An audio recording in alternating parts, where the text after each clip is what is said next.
அல்ஹம்துலில்லாஹி ரப்பில் ஆலமீன் வஸ்ஸலாத்து வஸ்ஸலாமு அலா ரசூலிஹில் கரீம் வஅலா ஆலிஹி த்வய்யிபீன் வஅஸ்ஹாபிஹி த்வாஹிரீன் வல் முஃமினீன வல் முஸ்லிமீன குல்லிஹிம் அஜ்மஈன் அம்மா பஅத்.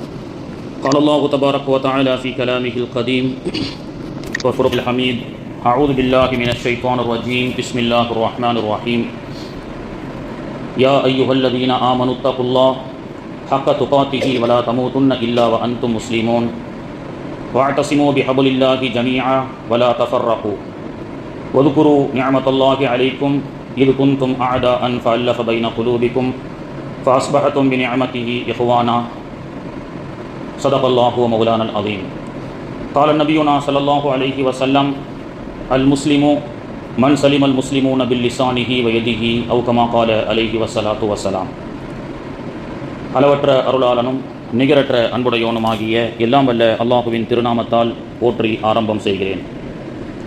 கண்மணி நாயகம் முத்து முஹம்மது முஸ்தபா ரசூலுல்லாஹி ஸல்லல்லாஹு அலைஹி வஸல்லம் அன்னாருடைய ஷஃபாஅத்தை பெறக்கூடிய பாக்கியத்தை மறுமையிலும், அன்னாருடைய துஆவை பெறக்கூடிய பாக்கியத்தை இம்மையிலும் வல்ல ரஹ்மான் நாம் அனைவர்களுக்கும் நசீபாக்கி தருவானாக. ஆமீன் யா ரப்பல் ஆலமீன். பருவ நிலையின் முதலாம் மாற்றத்தினுடைய மாதமாம் ஜமாத்துல் அவ்வலுடைய திங்களுடைய பரக்கத்தை கொண்டு பருவ மழை செழிப்பான முறையிலே பெய்து விவசாயம் செழிக்க அல்லாஹு தாலா இந்த பருவ மழையினுடைய காலத்திலே தேவையான மழையை, பஞ்சமில்லாத மழையை, பயனுள்ள மழையை அல்லாஹு தாலா தந்து அருள் புரிவானாக. அல்லாஹும்ம அஸ்கினல் கைஸ வர் ரஹ்மத வலா தஜஅல்னா மினல் கானிதீன் பிஹுர்மத்தின் நபியி ஸல்லல்லாஹு அலைஹி வஸல்லம். இறைவா, பயனுள்ள மழையை, செழிப்புள்ள மழையை, பஞ்சமில்லாமல் ஓராண்டு காலம் இருப்பதற்குண்டான பரக்கத்துடைய ரஹ்மத்துடைய மலையை எங்களுக்கு அருள் புரிவாயாக.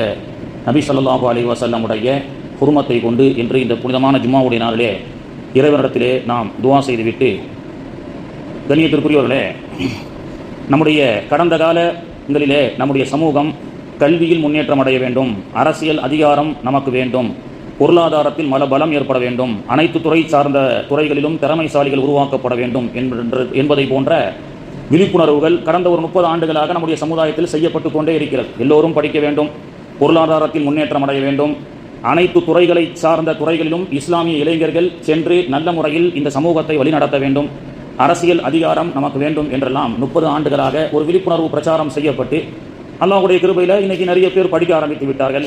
சிறப்பான பல துறைகளிலே விளங்கி தன்னுடைய திறமைகளை எல்லாம் அவர்கள் வெளிப்படுத்தி கொண்டிருக்கக்கூடிய இந்த காலகட்டத்திலே அல்லாஹ் ஒரு செய்தியை நமக்கு சொல்லிக் கொடுப்பான். 30 ஆண்டுகளில் கல்வி, பொருளாதாரம் சார்ந்த முன்னேற்றம், அதிகாரம் சார்ந்த முன்னேற்றத்தை சார்ந்து நாம் முன்னேறி வந்து கொண்டிருந்தாலும் மிகப்பெரிய ஒரு பின்னடைவுக்கு செல்வதற்குண்டான ஒரு காரணம் ஒன்று உண்டு, நம்முடைய சமூகத்தில் இல்லாத ஒன்று.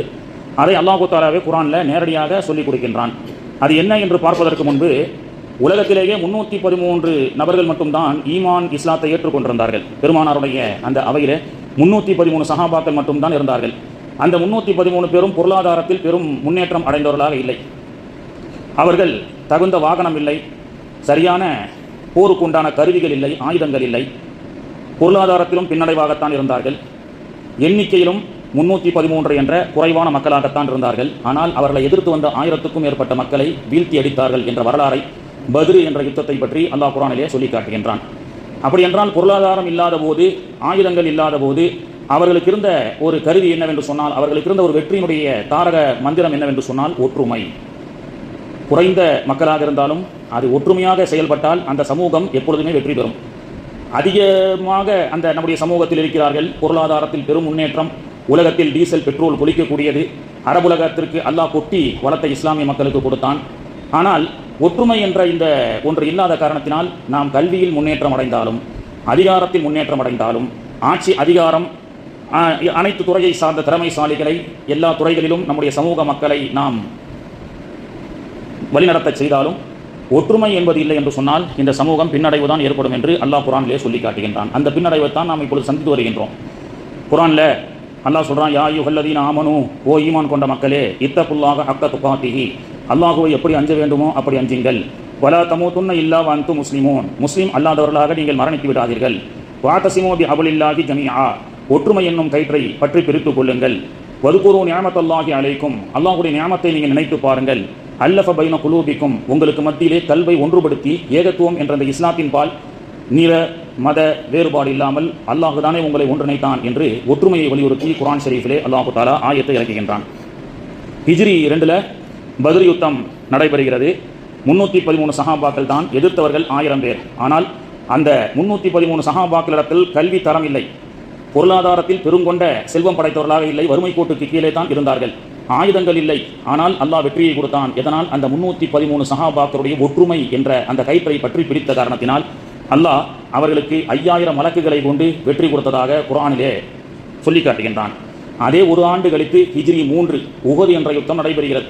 பெருமானார் ஸல்லல்லாஹு அலைஹி வஸல்லம் அவர்கள் ஹிஜ்ரி 3லே தன்னோடு இருந்த நபித்தோழர்களையும் இஸ்லாத்தை ஏற்றுக்கொண்ட மக்களையும் 1000 பேரை மதீனாவிலிருந்து அழைத்து உஹதை நோக்கி புறப்படுகிறார்கள். வரக்கூடிய எதிரிகள் 3000 பேர். ஹிஜ்ரி 1 313 பேர் தான், ஆயுதங்கள் இல்லை, கடும் வறுமை கோட்டுக்கு கீழே இருந்தார்கள். ஆனால் அல்லாஹ் வெற்றியை கொடுத்தான், எதிரிகள் 1000 பேர். இப்பொழுது தன்னோடு ஹிஜ்ரி 3ல் உஹது யுத்தம் நடக்கிறது. ஒரே வருஷம் தான், ஹிஜ்ரி 3 ஷவ்வால் மாதம் 5ஆம் தேதி இந்த போர் நடக்கிறது, உஹது யுத்தம். 1000 பேர் ரசூலுல்லாவோட வராங்க. வரக்கூடிய வழியிலே ஒரு சின்ன குழப்பம் ஏற்படுகிறது, ஒற்றுமையில் பங்கம் ஏற்படுகிறது. ஒரு 300 பேர் திரும்ப போயிடுறாங்க. ஒரு இடத்துக்கு வந்து, குறிப்பிட்ட ஒரு இடத்துக்கு வந்து எதிரிகள் 3000 பேர் வராங்க, ரொம்ப புலவரி தாக்குதலோட நம்மளை தாக்க வராங்க, அவர்களோட நம்ம மோத முடியாது அப்படின்னு சொல்லி முனாஃபிகீன்கள் என்ன செய்கிறாங்க, சிலர்களை எல்லாம் நாங்கள் 300 பேர் இந்த போருக்கு வராமல் வாபஸ் போயிடுறோம்னு சொல்லி அந்த 1000 பேர் குறிப்பிட்ட அந்த உஹதுக்கு முன்னாடி ஒரு பள்ளிவாசல் ஒன்று இருக்குது, அந்த இடத்துல ஸல்லல்லாஹு அலைஹி வஸல்லம் இராணுவ அணிவகுப்பை செய்து அந்த இராணுவ படைகளை தயார் செய்து கொண்டிருக்கும் பொழுது 300 பேர் அங்கிருந்து புறப்பட்டு சென்று விடுகிறார்கள். பெருமானார் அவர்கள் எவ்வளவு சொல்லி பார்த்தாங்க, 313 பேரை கொண்ட பத்ர் யுத்தத்தில் அல்லாஹ் வெற்றியை கொடுக்கலையா? 3000 பேர் என்ன, 30000 பேர் வரட்டும், நம்ம இடத்துல ஒற்றுமை இருந்தால் அவர்களால் ஒன்றும் செய்ய முடியாது. ஆனாலும் அவர்கள் 300 பேர் அந்த இடத்தை விட்டு போயிட்டாங்க. வந்தது 1000 பேருங்க, 300 பேர் ரிட்டர்ன் போயிட்டாங்க. மீதி எத்தனை பேர் தான்? மீதி எத்தனை பேர்? 700 பேர். 700 பேர்களை கொண்டு உஹது இடத்தை பெருமானார் அவர்கள் சந்திக்கின்றார்கள். உஹது என்ற இடத்திற்கு சென்றால் தெரியும், ருமாத் மலை. உஹது என்ற பிரம்மாண்டமான மலை, அதுக்கு பக்கத்தில் ருமாத் என்ற ஒரு மலையை நாம் பார்க்க முடியும். பெருமானார் அவர்கள் 700 சஹாபாக்களை வைத்து 3000 எதிரிகளோடு அந்த யுத்தத்தை சந்திக்க தயாராக இருக்கிறார்கள். அதிலே 50 சஹாபாக்களை ருமாத் என்ற அந்த மலைக்கு மேலே நிப்பாட்டுகிறார்கள். அம்பு குறிப்பார்த்து எய்யக்கூடிய சஹாபிகளாக தேர்ந்தெடுத்து ருமாத் என்ற மலை, இப்பொழுதும் நீங்கள் உஹதுக்கு சென்றால் பார்க்கலாம், அந்த சின்ன மலை. அங்கே 50 நபித்தோழர்களை பெருமானார் ஸல்லல்லாஹு அலைஹி வஸல்லம் அவர்கள் நிப்பாட்டி கொண்டு இங்கே போர் நடந்தால், அப்போ அங்கே 50 பேர் போயிட்டாங்கன்னா அங்கே 650 பேர் தான் இருக்கிறாங்க. எதிரிகள் 3000 பேர். இந்த 650 பேர்களை கொண்டு ரசூலுல்லாஹ் நாங்கள் போர் செய்கிறோம், இந்த 50 பேர் நீங்கள் என்ன செய்யணும்னு சொன்னால் அதுக்கு ஒரு தலைவரை நியமித்து, ஒரு சஹாபியை நியமித்து, என்ன நடந்தாலும் அங்கேருந்து வரக்கூடாதுன்னு ரசூலுல்லாஹ் உத்தரவு விடுவாங்க. ஆனால் போர் ஆரம்பத்திலேயே எதிரிகள் புறமுதுகிட்டு ஓட ஆரம்பித்து விடுவார்கள். 650 பேரை கொண்டு அல்லாஹ் தஆலா 3000 பேர் கொண்ட படையை அல்லாஹ் ரொம்ப கொஞ்ச நேரத்திலேயே மிகப்பெரிய வெற்றியினுடைய அடையாளமாக இருந்த பொழுதுதான் அங்கே மேலே இருந்த அந்த 50 நபித்தோழர்கள் போர் முடிந்துவிட்டது, நாம் எல்லாம் இறங்கி சென்று விடலாம் என்று ஒரு கூட்டம் சொல்ல, இன்னொரு கூட்டம் இல்லை இல்லை நபிகள் நாயகம் நான் வர சொல்ற வரைக்கும் வரக்கூடாதுன்னு சொல்லி அவங்க சொல்ல, இந்த 50 பேருக்கு மத்தியில் ஒரு சின்ன கருத்து வேறுபாடு ஏற்பட்டது. சிலர்கள் போகலாம் என்று சொல்கிறார்கள், சிலர்கள் வேண்டாம் என்று சொல்கிறார்கள். அதான் போர் முடிந்து விட்டதே, சென்று விடலாம் என்று அந்த 50 பேரும் கீழே இறங்கி விடுகிறார்கள். ஓடி சென்ற எதிரிகள் பின்புறமாக, அந்த மலைக்கு பின்புறமாக பதுங்கி வந்து சஹாபாக்களையும் நபிகள் நாயகத்தையும் பின்புறமாக வந்து தாக்க ஆரம்பித்தார்கள். அதில் தான் பெருமானாருடைய பற்கள் ஷஹீதாக்கப்படுகிறது. முஸ்அப் இப்னு உமைர் ரலியல்லாஹு அன்ஹு அவர்கள் ஷஹீதாக்கப்படுகிறார்கள். அவருடைய ரவுலாவெல்லாம் உஹதிலே பார்க்கலாம். முஸ்அப் இப்னு உமைர் ரலியல்லாஹு அன்ஹு அவர்கள் போன்ற பெரும் பெரும் சஹாபாக்கள் எல்லாம், ஹம்ஸா ரலியல்லாஹு அன்ஹு பெருமானாருடைய சச்சா, அங்கே அடக்கம் செய்யப்பட்டிருக்கக்கூடிய உஹதுக்கு சென்றால் தெரியும், பெரும் பெரும் சஹாபாக்கள் எல்லாம் ஷஹீதாக்கப்படுகிறார்கள். பல் உடைந்து விட்டது. இந்த ஒரு வருஷத்திலேயே ஒற்றுமை என்பது சற்று இந்த சமூகத்தில் குறைந்த காரணத்தினால் எதிரிகளுடைய சூழ்ச்சிக்கு இஸ்லாமியர்கள் ஆளாக்கப்பட்டார்கள். வரலாறு நெடுங்கும் அப்படித்தான். சஹாபாக்கள் ஏழையாக இருக்கும் வரை, படிப்பில் முன்னேற்றம் அடையாமல் பின்தங்கியவர்களாக இருந்த வரை, அவர்கள் ஆட்சி அதிகாரம் இல்லாத வரை, ஒற்றுமையாக அவர்கள் இருந்த வரை அவர்களுக்கு அல்லாஹு தஆலா எதிரிகளுடைய சூழ்ச்சியை விட்டும் அல்லாஹ் பாதுகாத்தான். பிறகு பிற்காலத்திலே குலஃபாக்களுடைய ஆட்சி காலங்கள் வந்ததற்கு பிறகு நாளுக்கு நாள் பதவிகளும் பணங்காசுகளும் அதிகமாக இஸ்லாமிய சமூகத்தில் கொள்கை வேற்றுமைகள், இஸ்லாமிய சமுதாயத்தில் பிளவு ஏற்பட்டுவிட்டது. இதில் என்னன்னா, இஸ்லாமியர்களாக இருக்கக்கூடிய நாம ஒற்றுமையாக இருந்தால் எல்லாவற்றையும் சாதிக்கலாம், ஒற்றுமையாக இருந்தால் எதிரிகள் நம்மை ஒன்றும் செய்ய முடியாது என்ற சித்தாந்தத்தை இஸ்லாமியர்கள் புரிந்து கொள்வதை விட எதிரிகள் புரிந்து கொண்டார்கள். இஸ்லாமியர்கள் ஒற்றுமையாக இருந்தால் அவர்களை நாம் வீழ்த்த முடியாது. எனவே இஸ்லாமியர்களை கூறு கூறாக பிரிக்கப்பட வேண்டும். இஸ்லாமியர்களுக்கு மத்தியிலே மாநபி அவர்களுடைய சுன்னத்துக்கு மாற்றமான கலாச்சாரங்களை இஸ்லாமிய மக்களுக்கு திணிக்க வேண்டும் என்பதை எதிரிகள் திறன்பட புரிந்து கொண்ட காரணத்தினால் இன்று வரை அந்த சூழ்ச்சிகளை செய்து வருகிறார்கள். ஆனால் அவர்கள் செய்ய செய்ய இஸ்லாமிய சமூகம் அடி வாங்கிக் கொண்டே இருக்கிறதே தவிர, சரி இப்படி அடி வாங்குவதற்குண்டான காரணமே நம்முடைய சமூகத்தில் ஒற்றுமை இல்லாததுதான் என்பதை இஸ்லாமியர்கள் இன்று வரை புரிந்து கொள்வதில்லை. அதுதான் யதார்த்தமான உண்மை. லா இலாஹ இல்லல்லாஹ் வஹ்தஹு லா ஷரீக லஹு, அல்லாஹ் ஒருவன் தான், வஹ்தஹு லா ஷரீக லஹு, அவனுக்கு இணை யாரும் இல்லை, ஷிர்க் அப்படி என்பதிலே இஸ்லாமியர்கள் ரொம்ப தெளிவாக இருக்கிறார்கள். வஹ்தஹு லா ஷரீக லஹு, அல்லாஹ் ஒருவன் தான், அவன் தனித்தவன், அவன் தான் உதவி செய்யக்கூடியவன், அவனுக்கு இணை யாரும் இல்லை. அந்த விழிப்புணர்வு பிரச்சாரம் எல்லா இடங்களிலும் சிறப்பாக நடைபெறுகிறது. ஆனால் வஹ்தஹு லா ஷரீக லஹு என்பது அல்லாஹ்வுக்கு மட்டுமல்ல, நபிகள் நாயகத்துக்கும் வஹ்தஹு லா ஷரீக லஹு தான். அவர்கள்தான் பின்பற்றுவதற்கு தகுதியானவர்கள். அவர் அல்லாத வேற ஒரு வழிமுறை வருவதும் அது ஷிர்கே சுன்னா அப்படின்னு சொல்லுவாங்க, சுன்னத்துடைய மாற்றம்.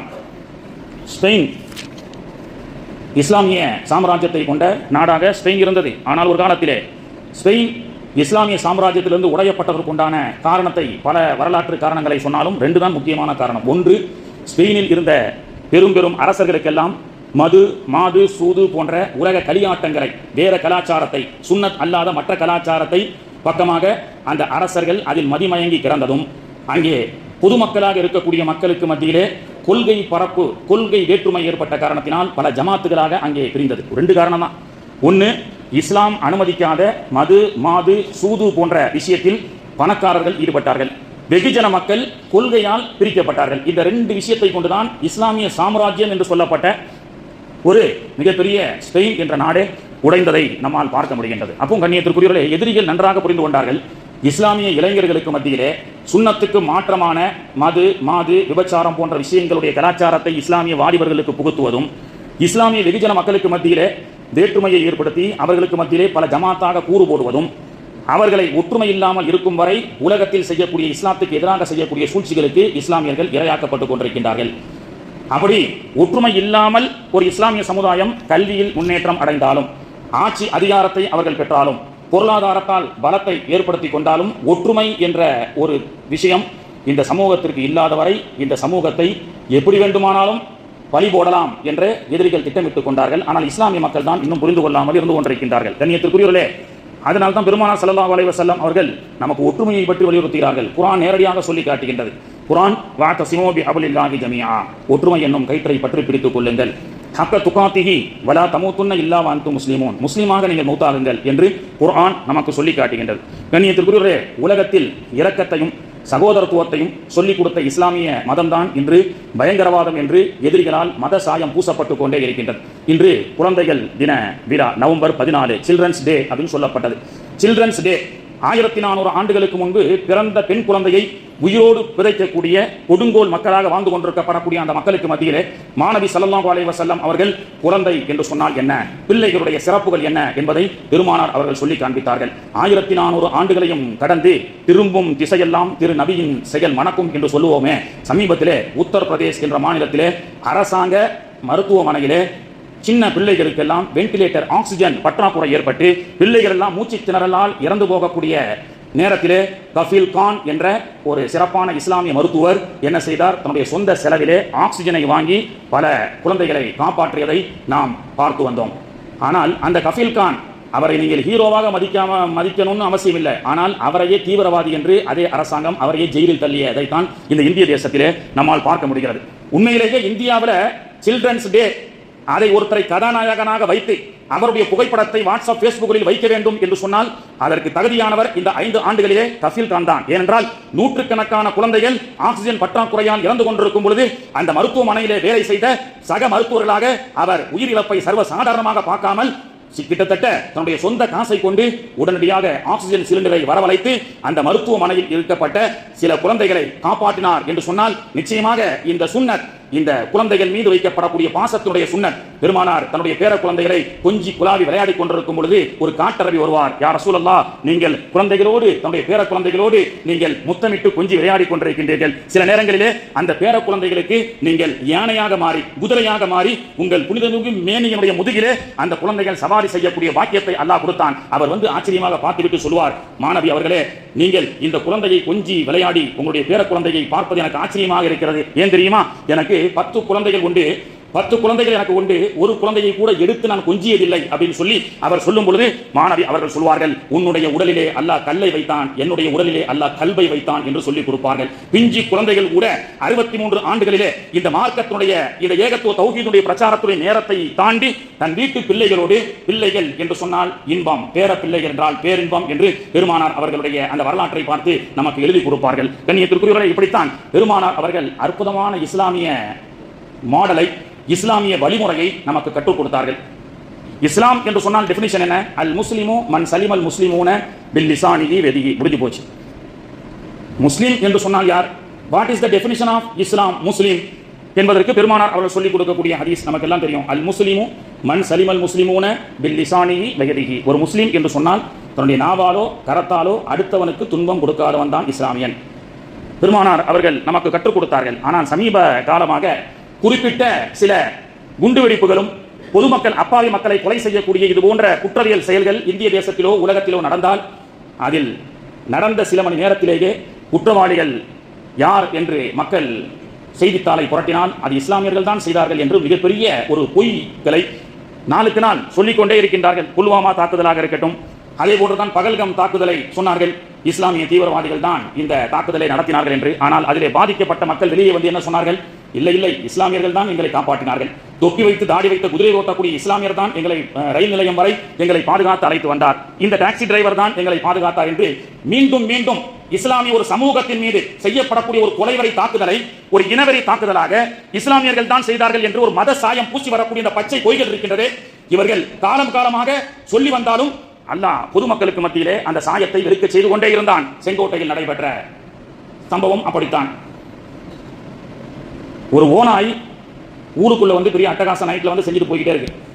ஸ்காட்லாந்து போலீஸை கூப்பிட்டு அந்த ஓனாயை எப்படியாவது பிடித்து கட்டி அதை அடைத்து விட வேண்டும் என்று முடிவு செய்தார்கள். உலகத்தில் முதல் போலீஸ் ஸ்காட்லாந்து போலீஸ். உள்ளே சென்றார்கள், 3 இரவுகள் முயற்சி செஞ்சார்கள், ஓனாயை பிடிக்க முடியல, போயிட்டாங்க.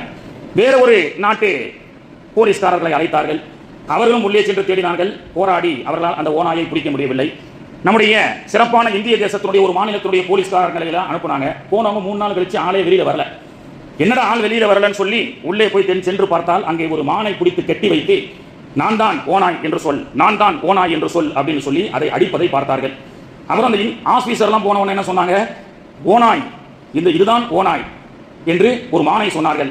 சார், இந்த மான் தான் எல்லா விதமான அழிச்சாட்டியங்களும் செய்யறது, இது சாதாரண மான் அல்ல, இதற்கு ஒரு பேர் இருக்கிறது, இது பேர் சல்மான் அப்படின்னு சொன்னாங்க. அப்போ ஒரு தவறுகள் நடந்தால் அந்த குற்றவாளிகள் யார், அவர் எந்த மதத்தை சார்ந்தவனாக தண்டிக்கப்பட வேண்டும் அப்படி என்பதை தாண்டி குறிப்பிட்ட சில குண்டுவெடிப்புகள் நடந்தால் அவர்கள் இஸ்லாமியர்கள் தான் காரணம் என்று எத்தனை நாளைக்கு இந்த ஊடகமும் இந்த அரசியல்வாதிகளும் பொய் சொல்லிக் கொண்டே இருக்க போகின்றார்கள்? கண்ணியத்திற்குரியவர்களே, இதுவெல்லாம் இன்னைக்கு மக்கள் புரிய ஆரம்பித்து விட்டார்கள். ஏன்னா செங்கோட்டையில இந்த சம்பவம் இரவு 7 மணிக்கு மேலே நடைபெறுகிறது. 4 மணிக்கு ஸ்கூல்ல இருந்து வந்து ஒரு பையன் இணையதளத்திலே ஆங்கிலத்தில் போட்டிருக்கின்றான். என்றும் இல்லாமல் இன்று செங்கோட்டை, நான் வரக்கூடிய அந்த பள்ளிக்கூடத்திலிருந்து சம்பவம் நடைபெற்ற அந்த இடத்தை தாண்டி வீட்டுக்கு வரும்பொழுது என்றும் இல்லாமல் ஒரு பதட்டம் இங்கே நிலவியது.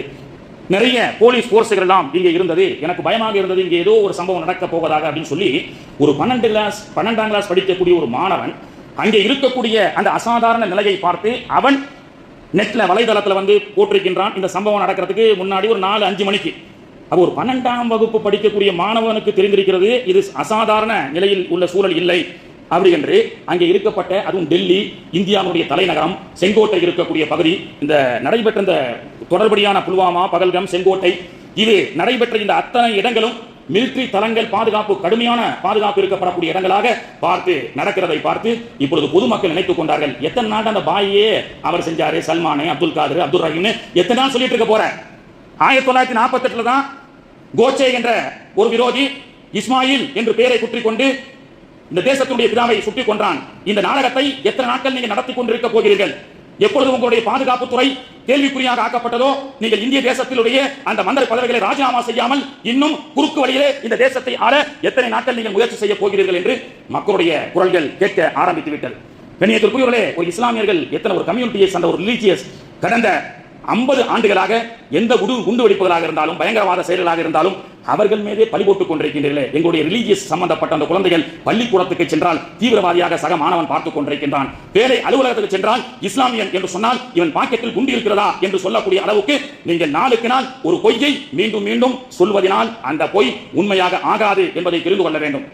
30 வருஷத்துக்கு முன்னாடி ஒரு பண்டாரி என்னங்க கொண்டு போவாரு, ஒரு சமையல்காரரு கத்தியை கொண்டு போவார். திருநெல்வேலி புது பஸ் ஸ்டாண்டிலே கத்தியுடன் வெப்பன்ஸுடன் ஒரு பண்டாரி கைதின்னு போறான். ஏன்னா பண்டாரி வந்து லேப்டாப் பென்ட்ரைவர் எல்லாம் கொண்டு போவார். அவர் காய்கறி வெட்டுறதுக்கு கத்தி தான் கொண்டு போவார். ஒண்ணுமில்ல, மதுரையில் சமீபத்தில் ஒரு சில ஆண்டுகளுக்கு முன்பதாக இந்த ஜமாத் சாத்திகள் போனாங்க. இப்போ அப்பாவி தப்லீக் ஜமாத் இருக்காங்க பாருங்க, அவங்க யாரை பற்றியும் பேச மாட்டாங்க, அரசியலே அவங்களுக்கு தெரியாது, அவங்க மார்க்கத்தை மட்டும்தான் பேசக்கூடியவர்கள். ஆனால் அவர்களால் தான் கொரோனா பரவியது என்று பீலா என்ற ஒரு அம்மா அந்த நேரத்தில் ரொம்ப பீலா விட்டுக்கிட்டே இருந்தாங்க. கடைசியில் அந்த அம்மாவும் போய் சேர்ந்துருச்சு. ஆனால் தப்லீக் ஜமாத்தை மூடிட்டாங்கனால அந்த கூட்டம் இன்னைக்கு சிறப்பா அல்லாஹ்வுடைய கிருபையில சட்டி போட்டியை தூக்கிட்டு உலகம் எல்லாம் போயிட்டு இருக்காங்க. அப்போ ஒரு குற்றத்தையோ ஒரு சமூகத்தை அழிக்க நினைத்தால் அழிக்க முடியாது, சொல்லக்கூடிய நீதான் அழிந்து போவாய். அவங்க சாப்பாடு தட்டு ஒன்று கொண்டு போவாங்க, சாப்பாடு இந்த சமையல் ஆக்குறதுக்கு, அதுக்கு பேர் வந்து துவாம் செட்டு அப்படின்னு பேர். துவாம்னா சாப்பாடு அரபியில. எல்லாம் பஸ்ல மாட்டுத்தாவணி பஸ்ல ஏறி உட்காந்துட்டாங்க. அமீர் சாப் அங்கிறது கேட்டா, தம்பி துவாம் செட் எங்க இருக்கு? டிரைவர் சீட்டு பின்னாடி இருக்கு, பக்கத்துல பாம் செட்டுன்னு புரிஞ்சிட்டான். பாய்ங்க பாம் செட்டோட ஏறிட்டாங்கன்னு சொல்லி மாட்டுத்தாவணி பஸ் ஸ்டாண்டையே அலரடிச்சு அங்க போன அப்பாவி அந்த தப்லீக் ஜமாத்துகளை எல்லாம் கூப்பிட்டு விசாரணை பண்ணதுல, சார் அது பாம் செட் இல்ல சார், அது துவாம் செட். துவாம்னா சாப்பாடு, சாப்பாடு ஆக்கும் செட். ஏன் அரபியில சொல்லி தொலைறீங்க, தமிழ்ல சொல்லுங்கன்னு அவங்க சொல்லி ஒரு இதாகி போச்சு. இப்போ கண்ணியத்திற்குரிய இதுதான். இப்படியாக நம்முடைய சமூகம் என்ன துவாம் என்று சொன்னாலும் இவன் பாம் தான் என்று சொல்லக்கூடிய அளவுக்குண்டான ஒரு மாயை பொய்களை மீண்டும் மீண்டும் சொல்லிக் கொண்டிருந்தாலும் இந்த இஸ்லாம் என்ற இந்த சாம்ராஜ்யத்தை, இந்த ரிலீஜியஸை எவனாலும் அழிக்க முடியாது. சொல்லிக் கொண்டே இருப்பவன் வேண்டுமானால் அழிந்து விடுவான். ஆனால் யுரீதுன அன் யுத்ஃபிஉ நூரல்லாஹி பிஅஃவாஹிஹிம் வல்லாஹு முத்திம்மு நூரிஹி வலவ் கரிஹல் காஃபிரூன். காஃபிர்கள் இஸ்லாத்தை பற்றி தவறாக அந்த இஸ்லாம் என்ற ஜோதியை அணைப்பதற்கு முயற்சி செய்து கொண்டே இருக்கின்றார்கள். ஊடகத்தின் மூலமாக, படத்தின் மூலமாக, படத்திலையும் சொல்லிக்கிட்டே இருக்கிறான், ஊடகத்திலும் சொல்லிக் கொண்டே இருக்கின்றான். உலகத்தில் நியூயார்க்கில் அமெரிக்காவை தான் மையமாக வைத்து 114 கட்டிடம் இடித்ததற்கு பின் லேடன் என்று துவங்கி வைத்தவன் இன்னைக்கு அதே அமெரிக்கா மக்கள் இஸ்லாமியர்கள் என்பவர்கள் அடுத்தவர்களை வாழ வைப்பவர்கள், அடுத்தவர்களை அவர்களுக்கு எடுக்கக்கூடியவர்கள் அல்ல என்பதை புரிந்து கொண்டு நியூயார்க் நகரத்திலே ஒரு இஸ்லாமிய மேயரை அமர்த்தி வைத்திருக்கின்றார்கள் என்று சொன்னால் பொதுமக்கள் சிந்திக்க ஆரம்பிச்சிட்டாங்க. ஏன்னா பாய்கள் என்பவர்கள் அவர்கள் உதவி செய்துதான் பழக்கமே தவிர பிறருடைய உயிரை எடுத்து பழக்கம் உள்ளவர்கள் அல்ல என்பதை அவர்கள் மேல்மட்ட மக்கள் மட்டுமல்ல, சாதாரணமாக யாசகம் கேட்கக்கூடிய வெளியில் இருக்கக்கூடிய பிச்சைக்காரர்கள் கூட, பாய் நீங்கள் கொடுக்காட்டா எங்களுக்கு யார் பாய் கொடுக்கறானோ அந்த அடம் பிடிக்கிறான் ஜிப்பாவை பிடிச்சி, பாய் நீங்க எங்களுக்கு தர்மம் கொடுக்காட்டா வேற யார் தர்மம் கொடுப்பா? நீ படத்துல ஃபுல்லா இவன் தீவிரவாதி, தொப்பி போட்டு தாடி வச்சு இஸ்லாமிய அடையாளம் உள்ளவன் தான் குண்டு வைக்கிறான் அப்படின்னு நீ மீண்டும் மீண்டும் பச்சை பொய்யை பொதுமக்களுக்கு மத்தியிலே சொல்லிக்கொண்டே இருந்தாலும் ஒரு பிச்சைக்காரன் கூட உன்னுடைய அந்த பொய்யை நம்புவதாக இல்லையே. சமூகத்தை அப்படித்தானே பெருமானார் ஸல்லல்லாஹு அலைஹி வஸல்லம் அவர்கள் வார்த்தை எடுத்தார்கள். ஒன்றை பொய் சொல்லக்கூடிய இந்த ஊடகத்திற்கு நாம் ஒன்றை சொல்லிக் கொள்வோம். குருவி உயிரோடு இருந்தால் எறும்பை சாப்பிடும், குருவி உயிரோடு இருந்தால், பறவை உயிரோடு இருந்தால் எறும்புகளை வேட்டையாடி சாப்பிடும். ஆனால் அதே பறவை செத்து போய்விட்டால் எறும்புகள் அதை தின்ன ஆரம்பித்துவிடும். ஒரு மரத்திலிருந்து பல லட்ச தீக்குச்சிகளை நீ தயார் செய்யலாம், ஆனால் ஒரு தீக்குச்சி நினைத்தால் பல லட்ச மரங்களை அழிக்க முடியும் என்பதை இந்த பொய் சொல்லக்கூடிய ஊடகங்கள் தெரிந்து கொள்ள வேண்டும். மீண்டும் மீண்டும் அப்படியே பொய் சொல்றீங்க. இன்னைக்கு குற்றவியல் குறைவாக நடக்கக்கூடிய நாடு என்பது எடுத்து பாருங்க, அரபு நாடுகள். கத்தார் வருகிறது, குற்றங்கள் குறைவு, கொலைகள் நடப்பதில்லை, கற்பழிப்புகள் நடப்பதில்லை, தவறான செயல்கள் நடப்பதில்லை. கத்தார் இஸ்லாமிய சாம்ராஜ்யம் உள்ள ஷரியத்துடைய சட்டம் எங்கெல்லாம் செய்யக்கூடிய தப்புக்கு தண்டனை பப்ளிக்காக உடனுக்குடன் கிடைக்கின்றதோ, அதற்குண்டான மரண தண்டனை நிறைவேற்றப்படுகிறதோ, அங்கெல்லாம் குற்றங்கள் குறைவதில்லை. கத்தாரை எடுத்துக் கொள்ளுங்கள். நாம் என்ன சொல்கின்றோம், இஸ்லாம் சொல்லக்கூடிய சட்டம் என்ன தெரியுமா? உமர் ரலியல்லாஹு காலத்துல ஈஜிப்ட்ல அம்ர் இப்னு ஆஸ் ரலியல்லாஹு அன்ஹு என்ற ஒரு நபித்தோழர் ஆட்சி செய்கிறார். குடித்து போதையில் ரோட்ல ஒருத்தன் போலீஸ்காரர்களா பிடிபட்டால் 40 கசையடி குடிக்கணும். அப்படி ஒருத்தர் மாட்டிக்கிட்டாரு, குடித்து வருகிறார், போலீஸ் பிடிக்கிறாங்க, 40 கசையடி. இந்த நம்ம ஊர் மாதிரி ஃபூன்னு ஊதுறதுலாம் கிடையாது. என்ன அப்படிதான் என்ன நிப்பாட்டி ஒரு தடவை சென்னையில் பாய் ஊதுங்கன்னாப்ல, நான் வண்டியை விட்டுட்டு அல்லாஹும்ம ஸல்லி அலா செய்கிறான்னு ஊதுனேன். பாய் இந்த ஊதுறது இல்லை பாய், அந்த ஊது அப்படின்னு சொன்னான். பாய் எங்களை பார்த்தா தெரியல சார், தொப்பி போட்டு எங்களை பார்த்தா குடிக்கிற மாதிரியா தெரியுது. பாய் நீ மட்டும் வாங்கி சாப்பிடுவா, உன் ஆள் எத்தனை பேர் இருக்கான்னு நான் காட்டுறேன், அவரே என்கிட்ட சொல்றாரு. நம்முடைய சமூகமும் அப்படித்தான் இருக்கிறது. அங்கே சென்று மது அருந்தக்கூடிய ஹராமான வழியில் இருக்கின்ற காரணத்தினால் தான் நம்மளையும் அவர்கள் செக் பண்றாங்க. தப்பு இல்லை. இது என்ன தான் சொன்னேன், உமர் ரலியல்லாஹு காலத்தில் அப்படிதான் மாட்டினாரு. மாட்டி அவர் விசாரிக்கும் பொழுது ஈஜிப்ட்ல அம்ர் இப்னு ஆஸ் விசாரிக்கிறாங்க, நீதிபதி ஜனாதிபதி. அவர் உமர் ரலியல்லாஹுடைய சொந்தக்காரர். யாரு? இந்த முழு உலகத்துடைய 3/4 பாகம் சாம்ராஜ்யத்துடைய ஆட்சி செய்யக்கூடிய உமருடைய இரத்த சொந்தத்தில் உள்ளவர். ஆஹா இடம் பெரிய இடமா இருக்க அப்படின்னு சொல்லி அம்ர் இப்னு ஆஸ் ரலியல்லாஹு அன்ஹு 4 செவத்துக்குள்ள 40 கசையடி கொடுத்தாங்க. இது உமர் ரலியல்லாஹு கேள்விப்படுறாங்க. ஏன் காந்தி போன்ற பெரும் பெரும் தலைவர்கள் எல்லாம் உமருடைய ஆட்சி வர வேண்டும் என்று சொல்கிறார்கள். பல உதாரணங்களை சொல்லலாம். அதுக்கு இது ஒரு உதாரணம். குடித்து மாட்டப்பட்டவர் உமர் ரலியல்லாஹு ரிலேஷன், பெரிய இடம், அவர் தான் எல்லா சாம்ராஜ்யத்துக்கும் அதிபதி, கலீஃபா. 4 செவத்துக்குள்ள வச்சு 40 கசைடி கொடுத்தாங்க. உமர் ரலியல்லாஹு விவரம் தெரியும். உடனே பதில் போடுறாங்க அம்ர் இப்னு ஆஸ் ரலியல்லாஹு அன்ஹுவர்களுக்கு, உமர் ஒரு பெரிய கலீஃபாவுடைய சொந்தக்காரர் என்பதால் நீர் 4 செவத்துக்குள்ள வச்சு கசைடி கொடுக்குறியா? அருள்மறையினுடைய விளக்கம் உனக்கு தெரியாதா? அல்லாஹ் குர்ஆன்ல சொல்றான், தவறு செஞ்சவனுக்கு தண்டனை எங்க தெரியுமா கொடுக்கணும்? 4 செவத்துக்குள்ள கிடையாது. வல் யஷ்ஹது அஸாபஹுமா த்வாயிஃபத்தும் மினல் முஃமினீன். ஜும்மா முடிஞ்சு பப்ளிக்கா எல்லா முஃமின்களும் கூடக்கூடிய இடத்திலே தண்டனை கொடுக்க வேண்டும். இவர் குடித்திருக்கிறார், இவருக்கு 40 கசையடி கொடுக்க வேண்டும். சவுதியிலே சென்று பாருங்கள், தலைவெட்டுக்குன்னு ஒரு ஜாமியா பள்ளிவாசல் இருக்கிறது. ஆத்தங்கர ஜும்மா பள்ளிவாசல் எப்படி தஞ்சாவூருக்கு ஒரு சர்க்கிள் பள்ளியோ ஒரு மர்கஸ் பள்ளியோ இது போன்ற ஒரு இடத்திலே இஸ்லாமிய ஆட்சியாக இருந்தால் எவன் குற்றம் செய்தானோ பள்ளிவாசல் ஜும்மா முடிந்ததற்கு பிறகு குற்றம் செய்த அவனுக்கு தண்டனை கொடுக்கப்படும். கொலைக்கு கொலை, கற்பழித்து அவன் எந்த வகையில் கற்பழித்தானோ அந்த குற்றம் சாட்சியாக நிரூபிக்கப்பட்டால் அவனுக்கு கல்லடி கொடுத்து கொலை செய்யப்படும். இப்படித்தான் இஸ்லாம் சொல்லி காட்டுகின்றது.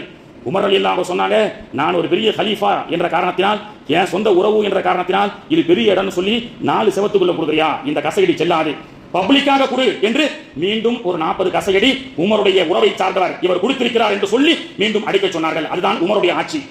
இப்படி தண்டனை கொடுக்கக்கூடிய தண்டனைகள் எந்த நாட்டில் கடுமையாக்கப்படுகிறதோ அங்கே தான் குற்றங்கள் குறைந்து கொண்டே இருக்கும். இங்கே தான் நாளுக்கு நாள் டாஸ்மாக் கடையில போன வருஷத்துக்கு முதல் வருஷம் 400 கோடி, இப்ப 500 கோடி 600 கோடின்னு எல்லா பாவத்திற்கும் ஆக கூடுதலாக இருக்கக்கூடிய மதுபானம் விருப்பம் அமோகமாக இருக்கும் வரை இது போன்ற கற்பழிப்புகள், குண்டு வெடிப்புகள், கொலைகள் நடந்து கொண்டே இருக்கும். ஆனால் அதற்காக அந்த குற்றவாளிகளை கண்டுபிடித்து சாட்சியோடு நிரூபித்து தண்டியுங்கள். ஒரு அப்பாவி மதத்தை சார்ந்தவர்களுக்கு மத சாயம் பூசி குறிப்பிட்ட சில குற்ற தண்டனைகளை இஸ்லாமியர்களுக்கு நீங்கள் இலக்காக்காதீர்கள். இந்த பொய்களை மீண்டும் மீண்டும் நீங்கள் சொல்லிக் கொண்டே இருந்தால் இந்த சொசைட்டி யாரும் நம்பாது என்பதை நாம் புரிந்து கொள்ள வேண்டும். கண்ணியத்திற்குரிய அல்லாஹ்வின் நல்லடியார்களே, இது போன்ற இந்த இக்கட்டான சூழலிலே நம்மை சுற்றி நாலாபுறமும் சூழ்ச்சி வலைகள் பின்னப்பட்டுக் கொண்டிருக்கின்றது. இந்த நேரத்தில் தான் ஒற்றுமை என்றும் கயிற்றை பற்றி பிடிக்கக்கூடிய ஒரு முக்கியமான நேரத்திலே காலகட்டத்திலே இருந்து கொண்டிருக்கின்றோம் என்றால், கண்ணியத்திற்குரியவர்களே, பிரித்தாளும் சூழ்ச்சியால் இந்த தேசத்தை ஆளக்கூடிய தீய சக்திகள் இந்த தேசத்தை ஆளுவதற்கான திட்டங்களை அவர்கள் தீட்டிக் கொண்டிருக்கின்றார்கள்.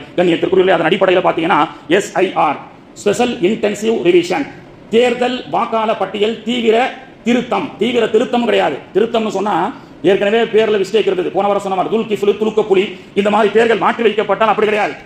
இந்த SIR ஃபார்மை நம்ம ஃபில்அப் பண்ணி கவர்மெண்ட்ல கொடுத்து அவர்கள் அப்டேட் பண்ணி ஏற்றினால் மட்டுமே நீங்களும் நானும் இந்த இந்திய தேசத்துடைய பிரஜை. இல்லை என்றால் யாரும் கிடையாது. 10 நாள் ஆகி போச்சு, இன்னும் நிறைய பேர் இன்னும் அந்த ஃபார்மே வாங்கல. ஃபார்மை வாங்குறதுக்கே 10-15 நாள் ஓடி போச்சு. அதை ஃபில்அப் பண்ணி போட்டோ ஒட்டி அதை கொடுக்கணும். இப்போ அதுக்குள்ள இந்த 10-15 நாள் செய்ய முடியுமா? என்ன செய்யறது? செஞ்சு ஆகணும். இது இந்த தேசம் நமக்குரியதா, நாம பாகிஸ்தான்ல இருந்து வந்தோமான்னு இன்னைக்கு இது பண்ண முடியாது. இன்னைக்கு மக்கள் பாத்தீங்கன்னா ஃபில்அப் பண்ண யாருக்குங்க தெரியும்? பார்த்து எடுக்கிறதுக்கு இத்தனை நாள் ஆயிடுச்சு. இதுல பாருங்க எவ்வளவு இந்த ஃபில்அப்ல நிறைய கேள்விகள் கேட்டிருக்காங்க. அதுல இன்னைக்கு குறிப்பா அவங்களாம் சொல்ல ஆரம்பிச்சாங்க, அதாவது பெண்களாக இருந்தால் போட்டோ கொடுக்குறோம்ல, போட்டோ நம்ம பெண்கள்லாம் ஹிஜாப் போடுவாங்க, முகம் மட்டும் தெரியக்கூடாது, காதும் சேர்ந்து தெரியணும். விசாவுக்கு கொடுக்குறோம்ல, ஹஜ்ஜிக்காக உம்ராவுக்காக விசாவுக்கு கொடுக்கும்போது காது சேர்ந்து தெரியணும். நீ காது தெரியாம ஹிஜாபை போட்டு கொடுத்தா அது என்ன ஆகும்? இந்த 1 மாசத்துல வாங்கிட்டு, அம்மா நீங்க தப்பா ஓட்டிட்டீங்கம்மா, வேற போட்டோவை எடுத்து இந்த காது தெரியுற மாதிரி ஒட்டுங்கன்னு அவனும் வந்து சொல்ல மாட்டான். வாங்கிட்டு போயிட்டு அவன் ரிஜெக்ட் பண்ணி போயிட்டே இருப்பான். அப்போ அந்த போட்டோவை என்ன செய்யணும்? காது தெரியுற மாதிரி ஒட்டணும். இந்த ஃபார்ம் தானே ஃபில்அப் பண்ணணும். இதுல பாத்தீங்கன்னா நான் ஆங்கிலத்தில் எடுத்துக்கிறேன். இதுல ஏசி நேம்னு போடுறாங்க. லாஸ்டா என் வீட்டம்மா வேர்ல்பூல் அப்படின்னு போட்டிருக்கு. பேரு, அத்தாவுடைய ஆதார் கார்டில் உள்ள நம்பர், அந்த ஓட்டர் ஐடி நம்பர் எல்லாம் கேட்டிருக்காங்க. இதுல கடைசியில் பாருங்க ஏசி நேம், எங்க வீட்டம்மா வேர்ல்பூல் அப்படின்னு எழுதிட்டாங்க. இவங்க ஃபில்அப் பண்றதே ஒரு பெரிய ஜிஹாதா இருக்குது. அந்த மாதிரி அது மட்டும் இல்லாம இது இந்த ஃபார்மை வந்து எந்த அளவுக்கு இப்போ இருக்கிறது ரொம்ப கொஞ்ச நேரம் தானே இருக்கு, கொஞ்ச நாட்கள் தான் இருக்கிறது. ஃபார்மை ஃபில்அப் பண்ணி நாம கொடுத்து அதை தேர்தல் அடுத்த மாசம் டிசம்பர் 7-9ஆம் தேதி ஃபைனல், இவங்க தான் லிஸ்டாளர்கள்னு சொல்றாங்கல்ல, அதுல நம்ம பேர் வரணும்னா இதை வாங்கி நம்ம சரியான முறையில ஃபில்அப் பண்ணி கொடுக்கணும். ஏசியும் போடுற இடத்துல ஓ ஜெனரல் ஏசி எல்லாம் போட்டுட்டு இருக்காங்க. இது இங்கிலீஷ்ல இருக்கு, தமிழ்ல எப்படி இருக்குன்னு தெரியல. எனக்கு நிறைய பேருக்கு தமிழ் எழுத தெரியாது. 2004 தமிழ் எழுத தெரிஞ்சதை வச்சு தான் நான் இந்தியாக்காரனே தமிழ்நாட்டுக்காரனே ப்ரூஃப் பண்ணேன். 2004 பாஸ்போர்ட் எடுக்க போகும்போது என்னை போலீஸ்ல என்ன செஞ்சுட்டான், இவன் வந்து பாகிஸ்தான் உளவாளி என்று சந்தேகப்படுகிறது, இவனுக்கு பாஸ்போர்ட் கொடுப்பதை நிறுத்தி வையுங்கள் அப்படின்ட்டான். ஏன்னா இத்தனை வருஷமா தமிழ்நாட்டிலேயே குப்பை கொட்டிட்டு இருக்கிறோம், தமிழ்நாடு வாழை எரிவாளியா அப்படின்னு சொன்னவனே என்னை உட்கார வச்சு 2-3 ஆயிடுச்சு. இவங்க அந்த பாஸ்போர்ட் ஆஃபீஸர்ல என்ன பண்ணாங்கன்னா, பாய் நீ பாகிஸ்தான்காரனா இந்தியாக்காரனா கேட்டான். நான் தமிழ்நாட்டுக்காரன் உட்கார வச்சு எழுதுன்னா தமிழ் எழுத சொன்னான். ஏன்னா அவன் தமிழ் எழுதுறானா இவனுக்கு தெரியுதா இல்லையான்னு பாக்குறது. ஏன் சொல்றேன்னா தமிழையும் எழுத தெரிஞ்சுக்கணும். சில நேரங்களில் நீ தமிழ்நாட்டுக்காரனான்னு சொன்னா தமிழ் எழுத தெரியாட்டா, கண்ணியமிக்க ஐயா, நான் பதட்டத்தில் ஜயான்னு எழுதிடுவோம்னு எனக்கு பயம். ஐயாவுக்கும் ஜயாவுக்கும் வித்தியாசம் இல்லைன்னு. இந்த மாதிரி ஃபில்அப் பண்றதே ஒரு பெரிய போராட்டமா இருக்கு. அது மாதிரி தான் ஒரு இந்த மாதிரி ஃபார்ம் ஃபில்அப் பண்ணக்கூடிய அப்படின்றத தமிழ்ல போட்டுக்கிறாங்க. பாம் ஃபில்அப் பண்ணக்கூடிய முறை, பாம் முறையை கற்றுக் கொடுக்க ஒரு ஜமாத்து, இந்த ஜமாத்து பாம்பை கற்றுக் கொடுக்க இது பண்ணிட்டான்னு சொல்லி அவங்க மேல கேஸ் போட்டுவான். அதனால பாம் தான் யூஸ் பண்ண முடியும். ஃபார்ம் நீ தமிழ்ல போட முடியுமா? இக்கன்னா போட்டு பாம் போடணும். எல்லாமே ஜாக்கிரதையா பண்ணணும். வெறும் பாம் ஃபில்அப் பண்ணுவதை கற்றுக் கொடுக்கப்படும் போட்ட நாளைக்கே போலீஸ் வந்துருப்பான். நீ என்னடா பாம்பை கற்றுக் கொடுக்கிறியா பள்ளிவாசல் அப்படின்னு சொல்லிட்டு.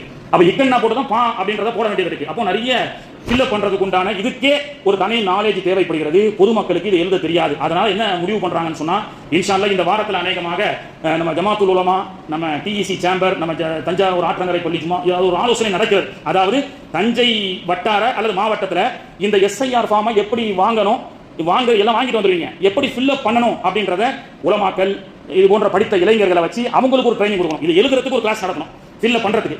இந்த ஒவ்வொரு மஹல்லாக்கள்ல இருந்து இன்ஷா அல்லாஹ் ஒரு தேதி ஃபிக்ஸ் பண்ணி அந்த மாதிரி ஒரு அமைப்பு ஏற்படுத்தி உங்களுக்கு தகவல் வந்தால், ஏன்னா அடுத்த வாரம் ஜும்மாவுக்கு அறிவிக்கிறதுலாம் நேரம் கிடையாது. செவ்வாய்க்கிழமையோ புதன்கிழமையோ ஒரு நாள் இந்த எஸ்ஐஆர் ஃபார்மை எப்படி ஃபில்அப் பண்றது, அதற்குண்டான வழிமுறை என்ன அப்படி என்பதற்குண்டான அழைப்புகள் வந்தால், சமூக பணி செய்யக்கூடியவர்கள், படிக்கக்கூடிய இளைஞர்கள், உலமாக்கள் எல்லோரும் இங்கே வந்து உங்களுடைய லீவு நாளில் அதை எப்படி ஃபில்அப் பண்ணணும்னு நீங்க கத்துக்கிட்டு அதுக்கப்புறம் நீங்க உங்க பள்ளிவாசல்ல போய் அந்த பொதுமக்களுக்கு ஃபில்அப் பண்ணி கொடுக்க வேண்டும். இது 10-15 நாளுக்குள்ள நடக்கணும். இல்லை என்றால் இந்த ஃபார்மை பூர்த்தி செஞ்சு கொடுக்காட்டா, மீண்டும் சொல்கின்றேன், நீங்களும் நானும் இந்திய பிரஜை இல்லை என்பதாக முடிவு செய்யப்படும். மிகப்பெரிய ஒரு அபாயகரமான கட்டத்தில் இருந்து கொண்டிருக்கின்றோம். எனவே நீங்க வந்து தயவு செய்து இந்த ஃபார்ம் விஷயத்துல அலட்சியமாக இருக்காதீர்கள். இன்ஷா அல்லாஹ் இந்த ஃபார்ம் ஃபில்அப் பண்ணக்கூடிய ஒரு வழிமுறையுடைய ஒரு கிளாஸ் எங்கேயாவது தஞ்சாவூர்ல நடத்துவதற்கு உண்டான ஒரு ஆலோசனையில் இருக்கிறது. அப்படி நடத்தப்படக்கூடிய நேரம் தேதி அறிவிக்கப்பட்டால் தயவு செய்து நீங்கள் எல்லாம் வந்து தெரிந்து கொள்ளுங்கள். வல்ல ரஹ்மான் தௌஃபீக் செய்து அருள் புரிவானாக. சுன்னத் தொழாதவங்க தொழுது கொள்ளுங்கள். நூருல் இஸ்லாம் சேலத்திலிருந்து அபு தாகிர் ஹஜ்ரத் போன்ற பெரும் ஹஜ்ரத்துகள் எல்லாம் ஃபோன் பண்ணி அவருடைய மதரசா கேலண்டர் விற்பனைக்காக மாணவர்கள் வருவார்கள் என்று சொல்லப்பட்டிருக்கிறது. அந்த மாணவர் வந்திருக்கிறார்.